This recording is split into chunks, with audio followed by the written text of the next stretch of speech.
ሰላምና ጤናን ፍቅርን በረከትን ያድልኝ። ክብራትና ክብራን ሣድስ ቤተሰቦቼ በድጋሚ ተገናኝተናል። እንግዲህ በጣም ከባድ ንዳድ ወይም ደግሞ እሳት በቴህራን ሰማይ ላይ ሲጎን ዛሬ የታየ ነው ያለው። እንግዲህ በጣም በአስቸጋሪና በአሳዛኝ ሁኔታ የእስራኤል ጦር የኢራንን ከፍተኛ የነዳጅ ማጠራቀሚያ ስፍራ ጋይቶታል። ማጋየት ብቻ አይደለም፣ በነገራችን ላይ እዚህ ቦታ ላይ ያለው የነዳጅ ክምችት በዓለም ላይ ላለው የነዳጅ አቅርቦት በጣም ትልቁን ቦታ የሚይዝ እንደሆነ ይታወቃል እና ይህንን ስፍራ በማንደድ የሚመጣው ነገር ዓለም አቀፍ የነዳጅ አቅርቦት ላይ በጣም ከፍተኛ ችግር ይዞ ሊመጣ እንደሚችል እየተነገረ ነው ያለው። ከዚህ ጋር ተያይዞ ደግሞ እስራኤል ለምንድን ነው ይሄንን ማጋየት ወይም ማንደድ የፈለገችው የሚለው ነገር ደግሞ እናያለን። የነዳጅ ዲፖቱን ያነደደችው።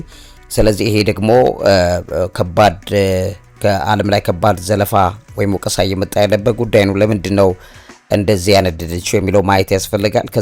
ከዛ በተያያዘም እስራኤል ያደረገችው ነገር የውሃ ማጠራቀሚያ ወይም ውሃ ማጣሪያውንም ተቋም እንደዚሁ አጋይተዋለች። በከተማዋ ሰዎች የሚጠቀሙት ውሃ ከዚህ ነው የሚገኘው እና ይሄንስ ምን ማድረግ ለምን ተፈለገ የሚለው ነገር ማየት ያስፈልጋል።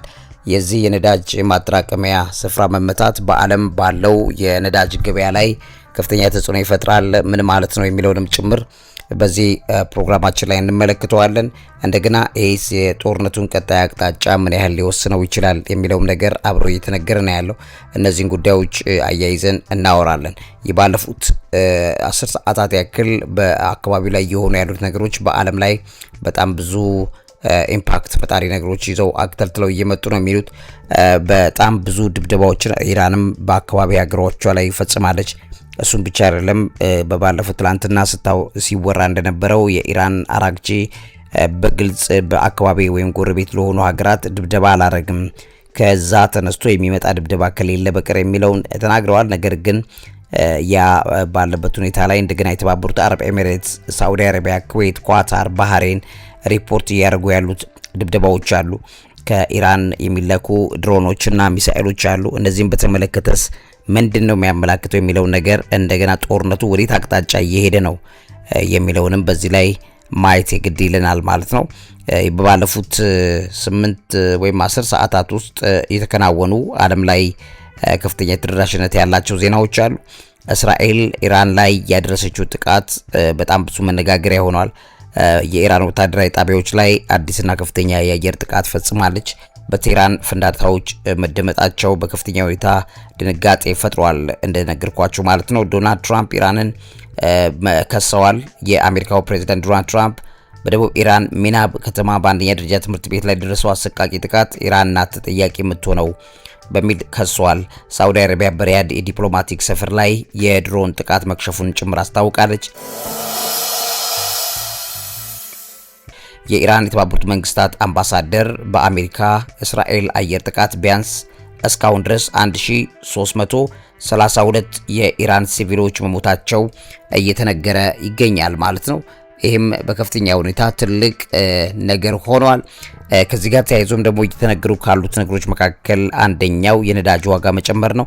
በኢራን እስራኤል ጦርነት መባባስ ምክንያት የነዳጅ ዋጋ በበርሜል $90 በላይ ሆኖ መሸጥ ጀምሯል የሚለው ነገር ዜና ሆኗል። ይሄ ደግሞ በኢኮኖሚ ላይ ከባድ ስጋት ይዞ መጥቷል። የአሜሪካ የምድር ጦር ወደ ኢራን ሊገባ እንደሆነ የሚነገረውን ነገር በተመለከተ የፕሬዝዳንት ትራምፕ የምድር ጦር ወደ ኢራን ስለማስገባት በጥቂት እያሰቡ መሆኑን ኤንቢሲ ኒውስ ዘግቦታል። ያ ማለት ታስገባላችሁ ወይ ሳታስገቡ የሚለው ጥያቄንም እንደዘለሉት ነው እየተነገረ ያለው። የሆርሙዝ የባህር ወሽመጥን በተመለከተ ጦርነቱ የነዳጅ ማጓጓዣውን የሆርሙዝ ባህር ወሽመጥን ይዘጋል የሚል ከፍተኛ ስጋት ከጊዜ ወደ ጊዜ እየጨመረ እየመጣ እንደሆነ እናያለን። ደግሞም በተግባርም እየዘጋ እንዳለም ነው እያሳየ ያለው። እነዚህና መሰል ዜናዎች ዛሬ ዓለም ላይ እየተነገሩ ነው። ነገር ግን በኢራን የደረሰው ፍንዳታን በተመለከተ ደግሞ ትኩረት አድርጌ በመጠኑ ላሳያችሁ። እንግዲህ ውድ ቤተሰቦቼ በኢራን ላይ ጥቃቱ የተፈጸመው በማርች 7 2026 ነው። በምሽት ላይ ማለት ነው። ትናንት ምሽት በእስራኤል አየር ኃይል በቴህራን የሚገኙ የነዳጅ ማከማቻዎችና ማጣሪያዎችን ነው ኢላማ አድርጎ የመታው። በቴህራን ደቡባዊ ክፍል የሚገኘው ሬይ የነዳጅ ማከማቻና በሰሜን የሚገኘው አቅዳሲዮን የሚባል የነዳጅ ዲፖ ነው በጥቃቱ የተመቱት።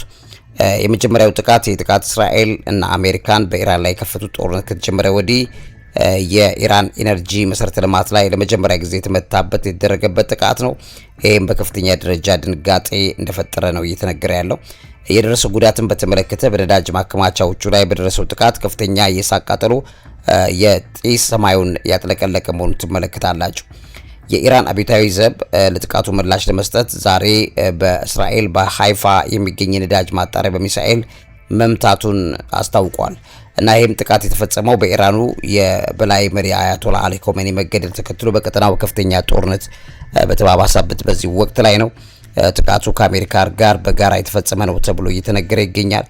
ፕሬዚዳንት ዶናልድ ትራምፕ ኢራን በጣም ከባድ ጥቃት እንደሚጠብቃት ነው እያስጠነቀቁ ያሉት። ኢራንም ጭምር በዚህ ጉዳይ ላይ ከፍተኛ ጥቃት አሜሪካ ትጠብቅ የሚል ነገር ነው እያሳዩ ያሉት። ጥቃቱ እንግዲህ በዓለም አቀፍ የነዳጅ ዋጋ ላይ መዋዠቅ ሊያስከትል እንደሚችል፣ በቀጠና ያለውን ጦርነት ይበልጥ እንደሚያወሳስበው ነው እየተነገረ ያለው። ከዚህ ጋር ተያይዞ እንግዲህ እስራኤል ለምንድን ነው ይሄንን ዲፖት ወይም የነዳጅ ማጠራቀሚያ ስፍራን ማጋየት የፈለገችው የሚለውን ነገር በተመለከተ የመጀመሪያው የወታደራዊ እንቅስቃሴን ለማዳከም እንደሆነ እየተነገረ ይገኛል። የኢራን ጦር ኃይሎች ለሚጠቀሙባቸው ተሽከርካሪዎች፣ አውሮፕላኖችና ሚሳኤሎች ማስወንጨፊያ የሚያገለግለው ነዳጅ አቅርቦት በዚህ ነው የሚያገኙት ብለው ነው የሚያምኑት። ስለዚህ ይህን ለማቋረጥ ወታደራዊ እንቅስቃሴን ለመግታት ነው ይሄን ያደረጉት ተብሎ ነው እየተነገረ ያለው። የሚሳኤልና የድሮን ጥቃቶችን ለመቀነስም ነው ተብሏል። ለሚሳኤልና ድሮን ማስወንጨፊያ ጣቢያዎች የሚቀርበው ኃይልና ነዳጅ ከዚህ ነው የሚቀርበው። በእስራኤል ላይ የምታደርገው የአየር ጥቃትም አቅም እንዲዳከም እነዚህ ምንጮች ነዳጆች ናቸው፣ እነዚህን መጉዳት የሚል ነው የኔታንያሁ ዲዛይን። ከዛ ጋር ተያይዞ እንግዲህ የነዳጅ ሽያጭ በኢራን ዋነኛ ገቢ ምንጭ በሆኑ የማከማቻና የማጣሪያ ተቋማትን በመምታት መንግስቱ ለጦርነትና ሌሎች ተግባራት የሚለውን ገንዘብ ለማሳጣት ነው እየተባለ እየተነገረ ይገኛል። የመንግስትን ህዝባዊ ቅቡልነት ለመቀነስም ነው ተብሎ እየተነገረ ነው። የነዳጅና የኃይል አቅርቦት መቋረጥ በኢራን ህዝብ ላይ የኑሮ ጫና በመፍጠር በገዢው አካል ላይ ተቃውሞና አለመረጋጋት እንዲነሳ ማድረግም ይገኝበታል። የኒውክሌር መርሃ ግብርን ለማስተጓጎልም ነው ተብሎ ተነግሯል። ለኒውክሌር ማበልጸጊያ ጣቢያዎችና ለተለያዩ ለምርምሮች የሚያስፈልጉትን የኃይልና የሎጂስቲክ ድጋፍ መሰረት የሚገኘው ከዚህ የነዳጅ ኃይል ነው። ስለዚህ ይህን ማውደም የሀገሪቱን መንግስት አቅም ማዳከም ነው በሚል እስራኤል ታምናለች። ተተኪ ኃይሎችን ወይ ፕሮክሲስን ድጋፍ ለመቁረጥም ነው ተብሏል። እንደ ሄዝቦላና ሐማስ ያሉ ታጣቂዎች ገንዘብ ድጋፍ የምታደርገው በእንደነዚህ አይነት የነዳጅ ማከማቻ በመተጫቸው የምታገኛቸው ገቢዎች ነው በሚል ያንን ለማዳከም ነው። ኢራን በእስራኤል ላይ ለተሰነዘረችው የሚሳኤል ጥቃቶች እንደ አጸፋዊ እርምጃና የኃይል ሚዛንንም ለመጠበቅም ተጠቅመዋለች በሚልም እየተነገረ ነው። ስልታዊ የበላይነትን ለማረጋገጥ የሚለው ደግሞ የኢራንን ወሳኝ የሆኑ መሰረተ ልማት አውታሮችን በመምታት እስራኤል በቀጣይ ግጭቶች ላይ ያላትን ወታደራዊና ስልታዊ የበላይነትን ለማሳየት እንደገና ደግሞ ትራምፕ እያለ ያለው እጅ ስጡ የሚለውን ነገር እጅ ለማሰጠት እነዚህን አቅሞች ማዳከም የሚል ነው እየተነገረ ያለው። በዲፕሎማሲያዊ ድርድር ላይ ጫና ለመፍጠርም ድረስ እየተነገረ ነው። በኢራን ላይ ከፍተኛ የኢኮኖሚና መሰረተ ልማት ኪሳራ በማድረስ ሀገሪቱ በኒውክሌርና በሌሎች ጉዳዮች ላይ ለእስራኤልና ለምዕራባውያን የሚመች ስምምነት እንድትቀበል ለማስገደድም እየተሰራበት ያለ መንገድ ነው በሚልም ነው እየተነገረ ያለው። የመንግስት ለውጥን ወይም ሬጂም ቼንጅን ለማፋጠንም ይሄ በጣም ግብአት ሰርቶልናል ብለው ነው የሚያምኑት። ወሳኝ የሆኑ የኢኮኖሚ ዘርፎችን በማውደም የኢራን እስላማዊ ሪፐብሊክ መንግስት እንዲዳከም ወይም እንዲወድቅ ሁኔታዎችን ማመቻቸት የሚልም አለበት ማለት ነው። ስለዚህ እነዚህ መሰረተ ልማቶችን ማውደም በጦርነቱን በከፍተኛ ሁኔታ ሊያዳክመው እንደሚችል ማለትም የኢራንን አቅም ሊያዳክም እንደሚችል ነው እየተነገረ ያለው። ከዚህ ጋር ተያይዞ የውሃ ማጣሪያ ማለትም እንግዲህ የኢራን አብዛኛው ህዝብ የሚጠቀመው ውሃ የሚጠቀመው ከዚህ ከማጣሪያው ነው። ይሄን ማጣሪያስ መምታት ለምንድን ነው ያስፈልገው የሚለውም ነገር ደግሞ በከፍተኛ ሁኔታ መነጋገሪያ ሆኗል።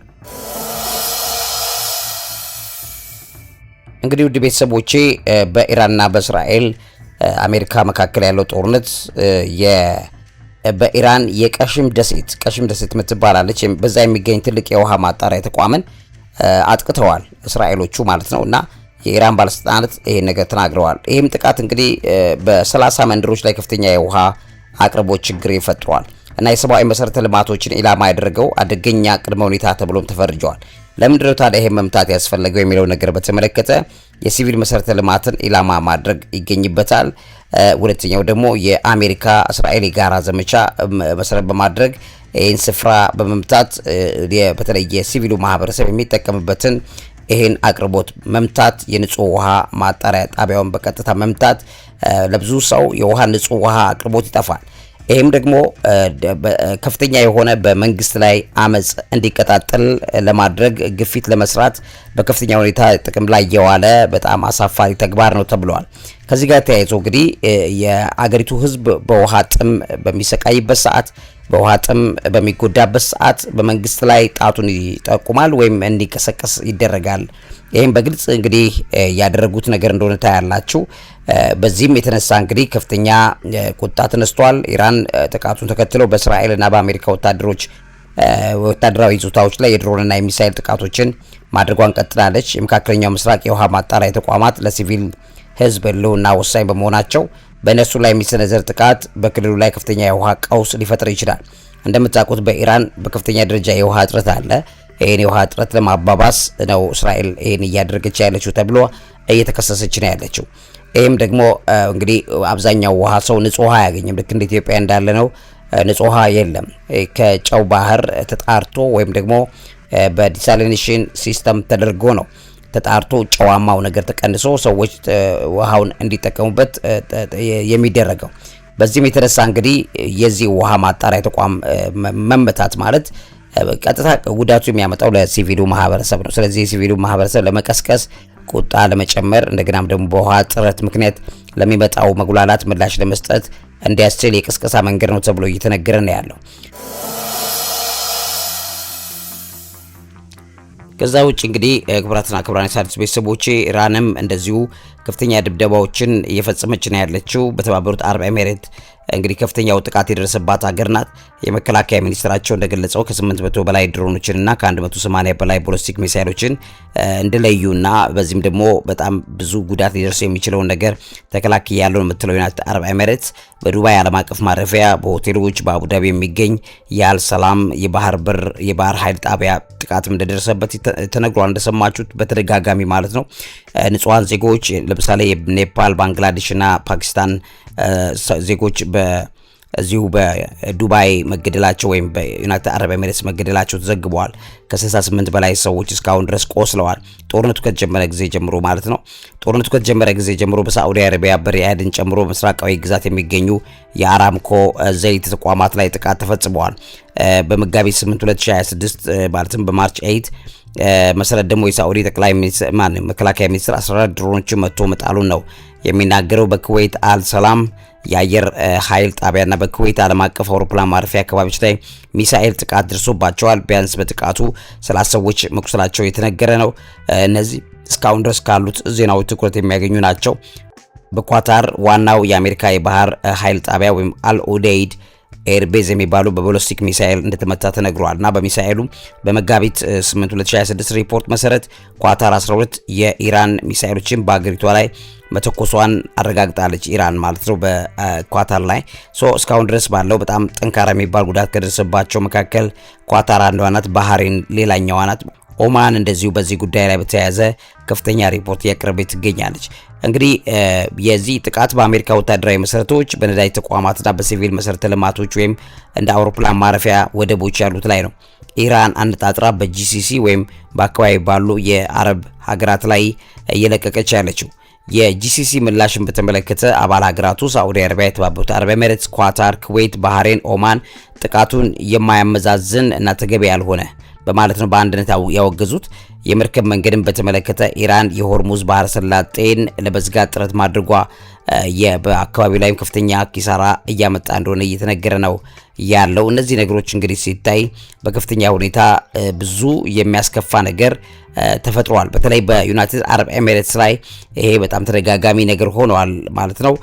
እንደሰማችሁት እንግዲህ ከየካቲት 20 2026 ማለትም የመጀመሪያው ማጥቃት ማዕበል ከተጀመረበት ጊዜ ጀምሮ እስካሁን እንግዲህ በጣም ብዙ ጥቃቶች ናቸው እየደረሱ ያሉት። የመጨረሻው ጥቃት በአቡዳቢና በዱባይ ላይ ተከታታይ ድሮኖችና ሚሳኤሎች አሁንም እንደቀጠሉ እንዳሉ ታያላችሁ። ትላንትም ዛሬም እንደዚህ አይነት ጥቃቶች በቃ የተለመዱ ሆነዋል።